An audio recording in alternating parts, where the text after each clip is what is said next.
At Christmas dinner, my sister's kid shoved his plate toward me like a bell he could ring, and said, "Mom says you're here to serve, not eat." Everyone roared. I didn't even taste the air. I stood, took my coat from the kitchen chair, and walked out into the cold like it had been waiting with the door cracked open. By the time the porch steps ended, their laughter hadn't. No one called my name. No one said wait. I slid into my car, didn't start it, didn't turn on the heat, and just sat there, feeling the silence press into my ears. That night, my phone finally lit. A text from Mom, "Don't come back." No ask, no why, just a command like I was a stain to be lifted. I stared at the screen and typed, "Fine." The payments stop, too. Then I set the phone face down and let the kitchen clock make the only noise in the room. I thought about the money, $700 a month, every month, straight to Mom's account for Milo's private school. 2 years of it without a question asked, like a standing order for gratitude I never received. By midnight, calls were stacking like dishes after a party. Mom. Tessa. Even the house phone. The word family lives on speakers like that, loud, echoey, and always pointed at the one person doing the cleaning. Every holiday had been the same routine. I'd show up early, cook, set the table, refill drinks, float through the room smiling and nodding, then sit wherever they pointed like furniture that could lift a ham. They never said the quiet part out loud. They didn't need to. It was in the way they stepped around me, in how their plates found my hands without their eyes finding my face. I wasn't family. I was staff. It started when I moved out and got steady work. Mom began with careful little hints about how lucky I was compared to Tessa. Tessa who stayed local. Tessa who got married young and divorced younger. Tessa who had Milo at 21 and wore it like a lanyard that opened every door. And Mom bought the whole lanyard. "She's doing her best, Nora, be supportive," she'd say. "You don't know what it's like being a single mom." What she meant was simple: you don't have a husband or a kid, so make yourself useful. This Christmas I arrived at 2. Dinner was scheduled for 5. By 3:30, Tessa breezed in with a store-bought pie and Milo whining about boredom like it was my fault the world wasn't handing him fireworks. I was elbow-deep in mashed potatoes and glossed pans. Mom lit up at the sight of Tessa. "There's my girl." Then to me, without turning, "Don't forget to baste the ham again. It dries out when you forget." I hadn't forgotten. I never forget. I nodded anyway because that's what you do when the script's older than you are. By the time dinner landed, my body wasn't tired. It was the other kind, the heaviness that shows up when you notice you were the one holding the entire room together and nobody saw your hands. We sat. I wasn't even fully in my chair when Milo shoved his plate across the table. No eye contact. No please. Just a push, like I wore an apron you couldn't see. Then he said it. "Mom says you should serve, not eat." Half a second of vacuumed silence, then the laugh track surged. Tessa leaned back and clapped. Mom almost choked on her wine. Uncle Frank snorted through a mouthful of casserole. I looked around the table and didn't find a single uncomfortable face. Not one person trying to pretend. It wasn't a joke gone wrong. It was a punchline they'd rehearsed.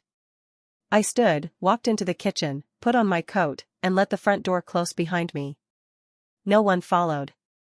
No one asked if I was okay. The cold stung, but compared to the room I'd left, it felt honest. I drove home in a quiet that tasted clean. I set my phone on the counter, screen down, and let the fridge hum me back to normal. Around 11, Mom texted again, "Stay away if you're going to be like this." Like I was drama to be contained, not a person who'd just been told to sit below the salt. "Sure," I typed. "The payments stop on the 1st. Then nothing. I showered. I made tea. I watched steam lift and disappear. The messages started marching in. "What's wrong with you? You're cutting off a child. He's just a kid. You embarrassed us. Heartless. Cold. Family, family, family," as if the word was a leash I kept slipping. I didn't answer. I plugged my phone in the kitchen and went to bed. I didn't cry. I didn't rehearse speeches to the ceiling. I just breathed until the room felt mine again. One sentence from a 9-year-old, and the spell broke. He hadn't invented it. That was Tessa's mouth. That was Mom's approval. I had trained them to treat me like this by never saying no. This time, I had. And for the first time, I meant it. Morning looked normal, but my phone looked like it had been through a storm. 13 missed calls. 7 voicemails. 20+ texts from Tessa alone. Mom chimed in with 8 more. Uncle Frank added a diplomatic "let bygones be bygones," like I'd scuffed a shoe, not been used as a footstool at Christmas dinner.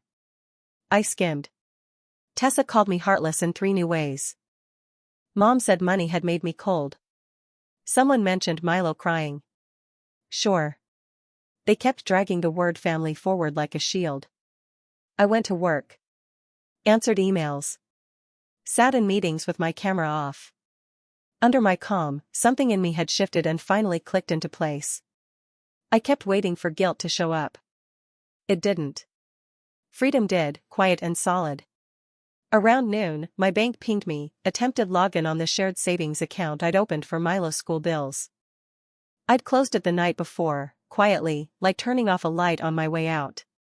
The lockout notice confirmed what I already knew. Tessa was panicking. After lunch, an unfamiliar number went to voicemail. The school administrator, polite and careful, asking if the upcoming tuition payment was still scheduled. I called back. No, I said. It isn't. I didn't explain. You don't explain to a receipt. 2 hours later, a name I hadn't seen in a while flashed on my screen.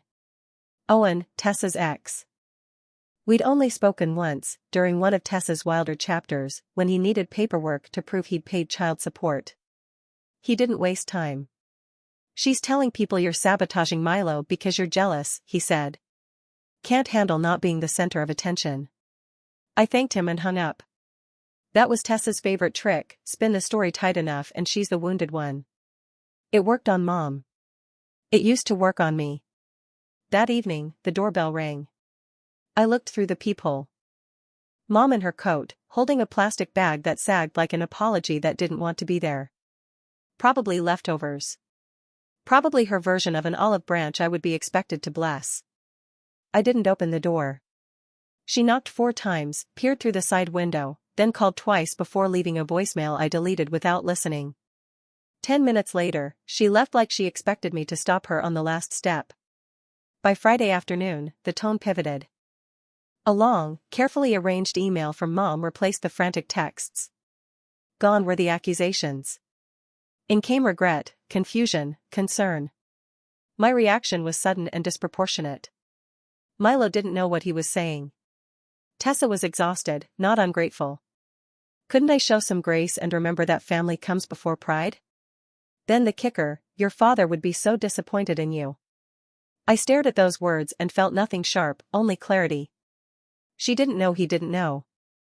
Dad had been in Europe for months on a contract. Switzerland last I heard. He left early September and wasn't due back until late December, then delays stacked up. He knew none of this. I hadn't told him about the money I'd been sending or how I was basically funding his grandson's private school while being treated like a live-in server who didn't live in. I forwarded the email to him with no subject, no preface, just the thread. Every accusation. Every excuse. Every manipulative bow. 3 hours later he replied, I'll be home Monday. Don't talk to anyone until I get there. So I didn't. Monday evening, the doorbell again.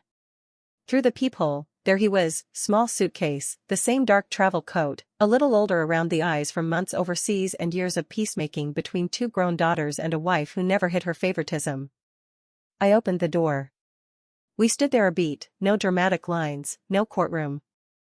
He hugged me, held on longer than usual, stepped inside, set his bag down, and said, I figured this was the better place to land first. We sat in the kitchen. I made tea because my hands needed a job.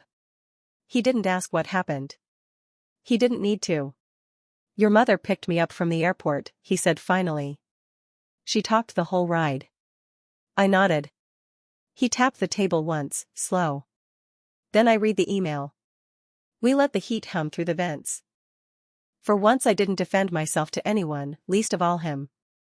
The quiet felt like a rescue. "Why didn't you tell me how bad it was?" he asked. I shrugged, but it wasn't just one reason. It was years of swallowing. "You learn to hold your breath until nobody notices you're blue." He leaned back, thinking, then slid a slim black folder across the table. Inside was a trust account in my name with a number that made me sit straighter. Not millionaire money, breathing room money. Choices money. I started to protest, and he raised a hand. "Don't. You've given enough, Nora. To all of us. I've been setting this aside since your first promotion. I figured when you finally got fed up, it would be time." I stared at him. He wasn't finished. "I called the school this morning. Milo won't be going back next term. They'll get the official call this week, but it's decided. Tessa doesn't know yet. She'll find out tonight." My stomach tightened, already hearing the explosion. He kept going, voice calm like he was reading a grocery list. "I also closed the shared account your mother had access to with your name on it. That was your money. She never should have used it that way. I'll handle the fallout. Let them yell at me for once." I tried to say it might make things worse. He shook his head. "You're not the villain, Nora. You just let them rewrite the story for too long." Then he said the thing I hadn't known I needed. "You should have walked out of that dinner years ago. I hate that it took Milo saying what he did for you to finally leave, but I'm proud you did. No one deserves to be treated like furniture in their own family." He finished his tea, stood, and hugged me again. "I'll go have the talk now. Not for you, because it's time. Stay home tonight. Don't answer anything. I'll let you know when the dust settles." I watched his taillights fade down my street. My phone stayed quiet the rest of the day, like everyone was waiting to take their temperature from him before deciding how hot to get. The silence broke Tuesday before my alarm. Tessa first, shattering the screen with rage. "I can't believe what you've done. You're sick. You've always been jealous of me. Admit it." 10 minutes later, "Mom, how dare you turn your father against his own family? I hope you're proud. You've ruined everything." By everything she meant the version of reality where I paid, kept quiet, and faded into the background while Mom played matriarch and Tessa performed struggling saint. The third message surprised me, Milo School. "We've received a formal withdrawal notice from Mr. David Mercer and a request to initiate a records transfer. Please confirm if this aligns with your intentions." That's when it felt real. Dad hadn't just promised to handle it. He had. Not just stopping payments, changing the whole track. No half measures. At 9:12 a.m., an email from a name I didn't recognize, Milo's teacher. She wasn't supposed to contact me since I wasn't a parent or guardian, but she wanted me to know something. Milo had been repeating things about me in class, not once or twice, but often. "She owes us. She's not really family. She's lucky we even talked to her. He's 9. He parrots what he hears at home." She ended with, "The entitlement is deeply rooted. I'm sorry for what you've been through. I hope someday he learns how to treat people." That message landed in a place no accusation could reach. A stranger saw what I'd lived. I hadn't imagined it. I hadn't overreacted. I had finally reacted. Around noon, Dad texted, "You up?" I answered yes, and he called immediately. "The school's notified. I had the talk last night. Your mother did her usual, played innocent, said I misunderstood. Tessa came out swinging. She's talking legal action." I blinked. "Legal action?" "She claims you verbally promised to fund Milo's school through high school and she relied on that. She wants it honored." He paused. "I told her if she's suing you, she's suing me. I was part of that account." I pictured her face and almost laughed. "She didn't like that," he added. "But Nora, she's not stopping there. You need to see what she's doing." A second later, my phone buzzed with a screenshot of Tessa's public post. A dramatic scroll about being betrayed by family, how her sister sabotaged her child's future, how money makes people cruel. She didn't print my name, but she left enough breadcrumbs to feed a crowd. The comments were worse. "What a snake. Expose her. And Tessa replied, already did. Here's her work email. Feel free. My full name. My company. My contact info, served up so strangers could spit. I refreshed my inbox. 3 new messages. You're disgusting. If you hate your family, disappear. Hope your boss sees this, you should be fired. My stomach dipped for a breath, then steadied into something colder than fear, clarity. Posting my work info wasn't an outburst. It was a decision. By Wednesday I was debating whether to loop in HR to get ahead of it when a lawyer called, Rachel Dunn, representing Tessa, asking about mediation over a supposed verbal agreement to fund my nephew's private school. I told her politely there was no such contract. I had helped. That's all. She threatened forward motion. I hung up, firm and calm. Dad called later, voice tired and final. He was done with the entitlement. Family dinner, he said. We're sorting this. Thursday night I drove to my childhood house, the walls already rehearsing the argument. Tessa was there, arms crossed into armor. Mom sat tight-lipped in the living room. Dad stood between them, serious as an usher without a program. We're settling this now, he said, and turned to me. Speak freely. So I did. I laid out 2 years of payments for Milo school. The holiday menus I cooked. The tables I set. The parties I funded. The way thank you had turned into an invoice stamped, due upon arrival. Tessa snapped that I was playing victim. Dad shut her down and held up his phone. He read her post back to her. He said my boss had already received 3 emails because of it. He told Mom she'd enabled this for years while dismissing me as the one who could take it. He'd already talked to our lawyer. Tessa's case wouldn't hold. A cease and desist was ready for the online harassment. Tessa stood so fast her chair barked against the floor and stormed out. The door did the slamming for her. Mom stayed seated, hands folded like surrender without apology. Dad exhaled and pressed a check into my palm. Not payment. A gesture toward the hole where trust used to be. I drove home feeling something I couldn't remember feeling in that house, seen. 2 weeks later, the post disappeared after the cease and desist found its mark. Milo started public school. Mom sent a vague text about regrets and wanting to talk. I let it sit unread like a bill for a service I never agreed to again. Dad checks in now with small, normal things. A book he swears I'll like. The weather. A photo of my old sweater he found in a closet. The family is different. Maybe cracked, maybe finally honest. And this time, when the holidays circle back, I'll eat when I'm hungry and leave when I'm done, no apron, no script, no seat assigned. Later that night, I caught myself replaying the way the room didn't even creak when I stood up.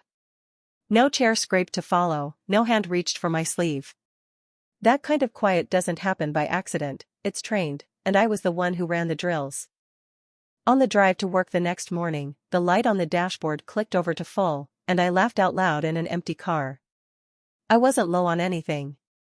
I was just finally done pouring myself out like coffee everyone expected to sip forever. When Dad hugged me in my kitchen, I realized how long it had been since anyone held me without asking for something first. The kettle hissed, the vent hummed, and my spine let go of a stiffness I'd mistaken for posture. After the family meeting, I sat in the driveway and watched my breath bloom on the glass until it faded. For once I didn't try to fix the air before I went inside. I let the house meet me exactly as I was, tired, lighter, done rehearsing. 2 weekends later, I passed a bakery where we used to order holiday rolls. I kept walking. The bells on the door didn't get my money, and the old script didn't get my hands. It felt small and gigantic at the same time,